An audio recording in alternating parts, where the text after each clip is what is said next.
We talked a little bit about Austin Dillon and all that on last week. So you had the race today. Tyler Reddick wins. It looked like towards the end that he was going to be the one to beat. And then, you had a double overtime and had all of this. And now I think the question that we're going to have coming out of this, I don't know if you've gone back and watched it, but just be ready, because the question now is going to be, you had all of that shit last week, but now it's going to be, now the yellow flag questioning is coming out, because you had a couple of similar events to where one time the yellow flag, I don't even think it came out. And then the second time, very similar event, kind of situational type thing, boom, yellow flag. That probably helped determine a little bit of the end of the race. So I think that's going to be the talking point moving forward. Well, the big talking point has always been the inconsistency of NASCAR. That's the only thing consistent about NASCAR is the inconsistency at which they do things. So sometimes they're quick to throw a caution, other times they're not. People complain either way, though. Like that time they didn't let him race to the green there after Priest hit the fence, and they're like, well, you're letting Priest sit there. It should have gone yellow. But then if they go yellow too early, everybody's like, why'd they go yellow so early? So they're still kind of, NASCAR's usually in a no-win situation regardless of what they do. Half the people are going to like it, half the people are going to bitch about it. So I think that's the same way just with racing as a whole. But I think that it definitely becomes a unique scenario where it's like, well, if they do this, I'm pissed. If they do this, I'm pissed. And it's like, get over it. Just watch it and enjoy it. And it's really hard, because the way to avoid some of these controversies when it comes to overtime, and whether it be what we saw last week and these with the yellow flags and all that, I mean, the alternative is let them finish under caution. And this is why these rules change, is because people didn't want that, but hell, Indy will still finish under caution. So that kind of gives you that point. And of course, we had a couple of years ago where that was a big deal. But what I would like to see, and I know that it is very much a safety thing now, is to where, and I don't mean that in a smart ass way, is to where you drop a yellow flag, let them race back to the line. I mean, because a lot of times the accident happens behind the leaders, or if the leaders pile up, and if you have the big one, you have the big one. I mean, it's going to happen. But man, if they could race back to the line still like they used to do, I know that's not the most safety intuitive thing to be doing right now, but I think that would help a lot of things. Let them race. Let's say you're going to finish under caution. You've got 3 laps to go. You have a wreck on the back straightaway. It's going to finish under caution. Let them race back around to that caution. Boom, there's your winner. I think that would fix a lot of things. It might, but I still think you're going to get people upset about the safety aspect of it. So I know it's the consistency thing is, and that's where we go back to with the local tracks, to where it's, man, you got to be consistent. But with short tracks, you give them the benefit of the doubt, because with NASCAR, this is what they do. This is their livelihood. I mean, they're with scoring loops and all the different things that they have and officials that they have. This is all they do. A lot of times when you have folks at a short track that are out there making calls, or, it's like, here's what I saw, it's like they've watched racing for a long time, and it's not a skilled professional. They don't do it for a living. So with short track racing at a local track, weekly thing, you kind of give them a little bit of the benefit of the doubt. Yeah, a little bit. But you got the guys that kind of, there are some guys that will, we talked to Terry Barden there in the post-race show there at H&P. He said that it's a community effort to try to get it right, but yet his call is the one that is the final decision, but he takes into consideration more than one opinion before he makes his final decision. So NASCAR's kind of that same way to a certain extent, but it's not like it was back in the day at Big Bill Sr. and Big Bill Jr. Where they don't rule. NASCAR still rules with an iron fist, but it is not as heavy of a hand as it once was. Yeah, because that can be one of those things to where, back in those days, it's like you ask, and this is still very much the case. I don't care what level you're at. I mean, something happens, you ask 4 people, what'd you see? You're probably going to get 2 to 3 different versions of what actually happened. So that's where it gets so hard with the human element. That's why I say with baseball, when people talk about let's do an automated umpire, I'm like, bullshit. I mean, keep the human aspect in. It's hard, but that's going to be what the NASCAR talking stuff is going to be this week. Obviously now, I guess we go to Daytona. and that's a Saturday night thing, talking about what's coming up this weekend. I mean, I think that's good viewing if you're not going to be in a short track thing, because the playoff, I mean, here's where somebody can come in and shake this thing up. I mean, this is for Austin Dillon that we talked about, a great opportunity for him. I think it happens here before it happens at Darlington for Austin Dillon. This is Kyle Busch. No, two things. I mean, you keep that winning a race for 20 straight years, and then boom, get yourself in the playoffs. I mean, here's a great chance for Kyle Busch, and they're showing a lot of speed right now.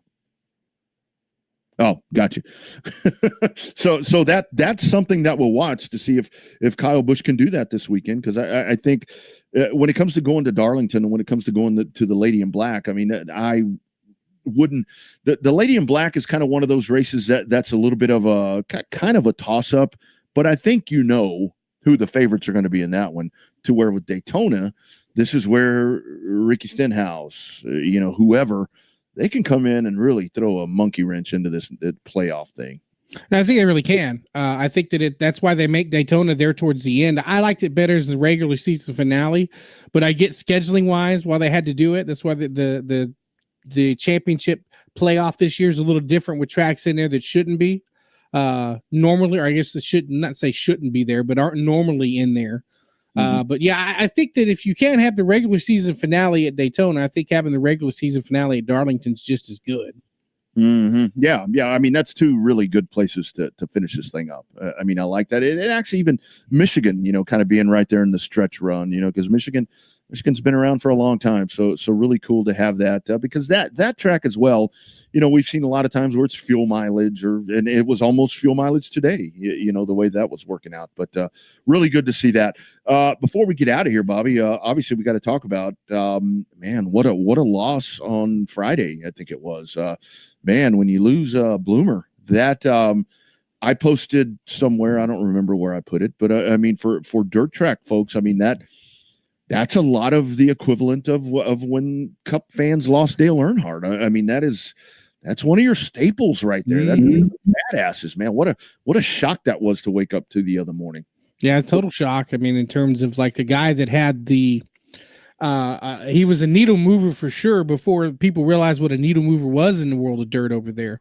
Winning all those races, Habit Tampa back in the day when it was, he was just lights out, just smoking their ass up until today, with Team Zero, trying to get their stuff in order and stuff like that. But yeah, definitely when you lose an icon of the sport in any level, with drag racing, circle track, dirt track, asphalt, whatever it is, anytime you lose an icon, it leaves a super big hole to fill. And it's going to be a hot minute for somebody can fill that gap left by Scott Bloomquist. Oh man, absolutely. I mean, I know you've got a lot of really, really great, dirt drivers at the moment. I mean, there's a list right there of folks that could take that mantle at some point, but like you said, it's going to take a while. It's going to take a little bit. And the thing about it is, I mean, the outpouring that you've watched, not only from race fans, but I mean, Reddick today, Tyler Reddick today was talking about how that was an idol, and we've seen pictures of Tyler Reddick with him. I mean, remember, Tyler Reddick's a dirt track guy, so the roots right there for him. But when you lose someone like that, it kind of shakes up a lot of different things. And I saw some folks, with it happened in a plane, but you know what? I mean, I know he'd had some health things and so forth, but you know what? The guy lived his life to the fullest every damn day. And if he'd have passed in a race car, I think for him, that would have been, I went doing what I love the most. I got to tell you, flying those vintage airplanes there, of his family, right there in the mix with racing for him. Yeah, those that like to fly, it's a feeling that they only get in a race car, but some of them get it even more so there in the airplane, because you're just one with nature there, flying around and stuff like that. So that that can be addicting too. Yeah, it's that adrenaline rush. It's that you're in control. I mean, it's very much that you're in control. I mean, I had for a long time, I had a very bad fear of flying, something that I had to get over eventually, and it very much was where I wasn't in control. It's like I can't, if I'm going to have an accident, I want to be the one driving, or in this case flying, or if you're on a boat or whatever. That speaking of boat, to finish off Bloomquist right here, that It really is. It's a very sad loss, and there's going to be a lot of people that the good thing is the outpouring, the support for the family continues to happen, as it should, because he is very much an American racing legend. I don't give a shit if it's dirt, pavement, motocross, drag racing, whatever it is. It's American racing legend right there. Yeah, no, I mean that's true. That's the one way to think about him. Icon and legend is the two words that popped up when I thought about it on Friday morning. Absolutely. Why I made the boat reference right there. Our man Rusty Young, where if you want to see something with Rusty Young, Google or on YouTube, check out Rusty Young boat crash or Rusty Young boat wreck. Look that up if you want to see a man that has lots of big balls. Is Rusty Young. Rusty Young flying off the handle on Saturday night over at the HMP. He man, I've never seen that side of that dude before. Yeah, a little upset, a little hot underneath that collar. A little worked up. I mean, that happened. And I was thinking of all the Rusty Young's very much a prankster, a smart ass. I say that in a very admiring way because Rusty Young always has a comment for stuff and funny stuff. Very, very dry humor sometimes, Rusty Young. But that was a competitor side to where it proved to me that at some point everyone reaches their level of pissed offness, and we saw that. We saw that from our man behind the 88 legend. Yeah, speaking of people that'll be pissed off, did you see they officially announced that we already knew was going to happen with the Clash? Yeah, taking the Clash to Bowman Gray. That's actually my birthday. So I joked with the wife. Said, "Hey, why don't we go to Winston-Salem, North Carolina for a birthday trip?" She says, "I don't think so, Scooter. Not happening." And I've seen a lot of people to where it's like, oh man, well, they're having it there, but it ain't gonna be like the Madhouse. No, it ain't. It won't. I hope not. No, I totally hope it's not. I mean, those guys don't do that. I mean, last week what we saw was very much pushing the envelope right there for what you see on the cup thing. I mean, I think it's going to be great racing.